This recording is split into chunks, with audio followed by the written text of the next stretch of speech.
Salut à tous, c'est Mickaël, j'espère que vous allez bien. Aujourd'hui, on se retrouve dans une nouvelle vidéo cybersécurité. On va voir comment il est possible de trouver des exploits en fonction des numéros de CVE qui ont pu être identifiés. Tous les jours, il y a de nouvelles vulnérabilités qui sont trouvées sur Internet et vous avez un numéro de CVE qui est attribué pour indiquer également l'impact de cette vulnérabilité, si elle est critique, élevée, moyenne ou faible. Plus l'impact va être important, plus le scoring va être haut jusqu'à atteindre le score de 10 qui est le score maximal. Dans cette vidéo, je vous présente les quelques outils qui me permettent à moi, en tant qu'auditeur, de pouvoir récupérer très facilement des exploits en fonction de ces vulnérabilités. Mais avant tout ça, je vous invite tout de suite à mettre un like et à vous abonner. Dans cette vidéo, je vais vous présenter d'abord le site CVE Details. C'est un site qui va référencer énormément de CVE qui sont parus et également la possibilité de les classer en fonction de leur scoring. Plus le scoring est élevé, plus la vulnérabilité est impactante. Ici, par exemple, on prend les CVE de 2024, donc elles sont très récentes. La dernière étant sortie directement le 11 janvier, à l'heure où je vais tourner cette vidéo, et elle a été publiée le 8 janvier. Après, elle a été mise à jour juste après, et ainsi de suite pour les dernières. Vous voyez, la dernière, la même, elle est du 14 janvier. Donc si on clique dessus, on va récupérer différentes informations comme le score d'exploitabilité, l'impact, le base score, ici les différents vecteurs, et on va pouvoir comprendre un petit peu ce que c'est. On peut récupérer également son numéro de CVE. Donc ici, on peut le copier. Et la première chose qu'on peut faire, c'est taper ça sur Internet et taper exploit pour voir un petit peu ce qui en ressort. Ici, vous allez avoir différentes informations, mais souvent, c'est plutôt de la doc générique et pas forcément de la doc technique. Donc pour ça, vous avez plusieurs outils qui vont être intéressants. Le premier, qui est assez connu, qui est celui de ExploitDB. Vous avez ici par exemple une vulnérabilité, on va cliquer dessus. Vous avez le numéro de la CVE, qui est ici, le 32707. Et là, vous allez avoir tout le code d'exploitation pour exploiter cette vulnérabilité. Ici, c'est une vulnérabilité sur Splunk qui permet de récupérer avec un compte utilisateur le compte administrateur. Donc ça permet d'élever ses privilèges. C'est ce qu'on appelle une élévation de privilèges. Donc ici, c'est un script en Python qui s'exécute globalement assez facilement. Si on a envie de voir avec un logiciel comment on peut retrouver cet exploit-là, on peut faire SearchPath. Donc SearchPath, c'est un outil qui est fourni directement à l'intérieur de Kali, qui va permettre d'aller rechercher directement dans la base de données d'ExploitDB, donc le site web. Moi, il n'est pas forcément à jour, donc je ne vois pas forcément les derniers exploits, mais je vais vous montrer comment ça marche. La première chose à faire, c'est déjà de dire OK. Je vais me remettre en haut, ça sera plus simple pour regarder. On a SearchPath. Je cherche un exploit par exemple sur Outlook. Je vais taper Outlook. Ici, on va me donner toutes les différentes versions avec les différents éléments. Pour chaque vulnérabilité et chaque exploit, par exemple ici, on a une URL qui est donnée et surtout avec un numéro en fait d'exploit. Ça, c'est un numéro interne à SearchPath. Ce n'est pas le numéro officiel. Donc, si on veut récupérer plus d'informations sur cet exploit, on va copier le numéro. On va faire un search path et là, on va faire "-p" et on va lui donner l'information. Là, il nous dit qu'effectivement, c'est bien l'exploit pour Microsoft Outlook 2003, Web Access Login, Remote URI Redirection. L'URL, si on voulait aller dessus, c'est celui-ci. Donc, vous voyez, on tombe directement dessus. Et après, si on veut aller récupérer l'exploit en question, il est dans ce dossier-là. Donc, on peut aller dans ce dossier-là directement. Voyez, et là, on accède à la même page que ce qu'on avait sur notre navigateur. Mais des fois, on n'a pas forcément notre navigateur de disponible, on a uniquement une ligne de commande. Donc, ça nous permet de récupérer les exploits, d'y avoir accès, de faire tout ce qu'on a besoin de faire directement en ligne de commande.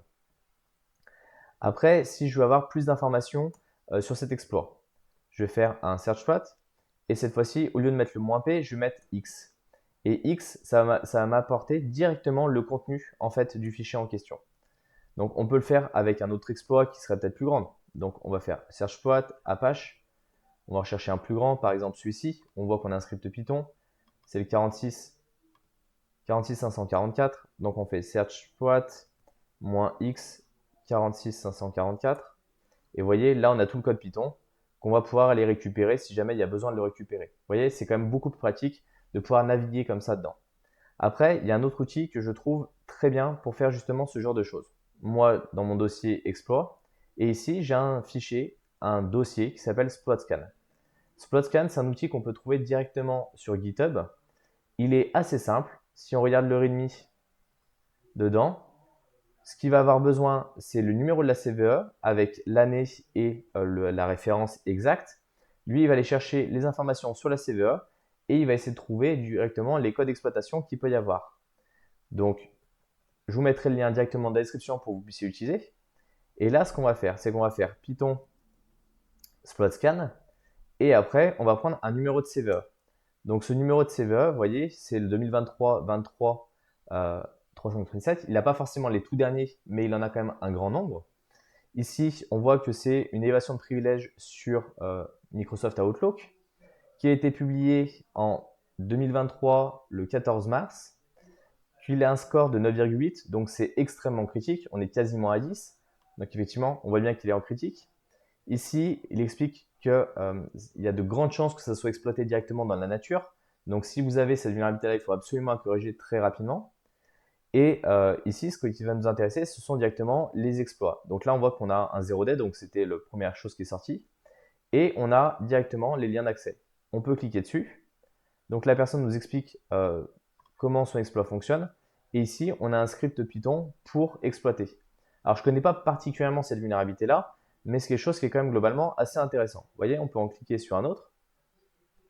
Et donc, on va pouvoir rechercher comme ça toutes ces vulnérabilités. Ici, c'est un script PowerShell qu'on va pouvoir retrouver. Après, si on a besoin, on peut se mettre en RAW et le copier-coller. Ça, c'est pour le récupérer, par exemple. Vous voyez, on a envie de le récupérer, on fait un wget, on fait comme ça. Ici, on a notre script PowerShell. Donc, hop. Et on pourrait potentiellement l'exécuter. Là, je suis sur un Linux, donc ce n'est pas forcément intéressant et ce n'est pas du tout l'objet de cette vidéo. Mais on peut récupérer comme ça tout un tas de scripts et gagner en termes de performance. Bien sûr, vous avez plein d'autres sites comme PacketStorm, par exemple, qui vont vous proposer ce genre de choses si on prend la même vulnérabilité. Donc la CVE 2397, qu'on la cherche sur Internet. Vous voyez, on va se mettre là-dessus. Exploit. On a les différents liens de GitHub qui vont remonter, des personnes sur YouTube qui vous expliquent comment l'exploiter. Vous voyez, on a tout un tas de vulnérabilités. Après, ce qu'on peut aller, comme je vous dis, on peut aller sur PacketStorm. Ils en ont un grand paquet en fait d'exploits directement. Donc là, vous avez les exploits de files. Et dessus, vous voyez, on va retrouver par exemple une exploitation pour les kernels Linux, pour du Quick FTP, pour un DNS service par exemple. On peut cliquer dessus. Et là, on a l'ensemble en fait du code. Dans ce cas-là, c'est un code Perl qui peut être exploité. La date de découverte, c'était le 12 janvier 2024, donc quelque chose de très récent. Vous voyez, ce n'est pas forcément que les anciennes vulnérabilités. Là, il dit que ça a été testé sur Windows XP, SP2 et SP3 en anglais, avec un DNS service. Il y a une vidéo de description. Et donc, je pense que c'est une ancienne vulnérabilité qui a été retrouvée récemment et que la personne a développé un code d'exploit. Des fois, il y a des vulnérabilités qui sont trouvées, mais il n'y a aucun code d'exploit, ou du moins les codes d'exploit sont cachés. Nous, ça nous est arrivé quand on a trouvé plusieurs vulnérabilités critiques et les éditeurs nous ont dit surtout ne faites pas diffuser exploit parce que ça fera un gros ravage auprès de nos clients. Laissez-leur le temps de corriger ou un jour on vous donnera l'autorisation pour le divulguer. Il y en a plein où ils refusent complètement de divulguer les exploitations, mais ça finit toujours par être trouvé parce que les personnes qui analysent les vulnérabilités regardent le code qui a été corrigé et du coup savent potentiellement que dans cette partie-là, il y a une vulnérabilité.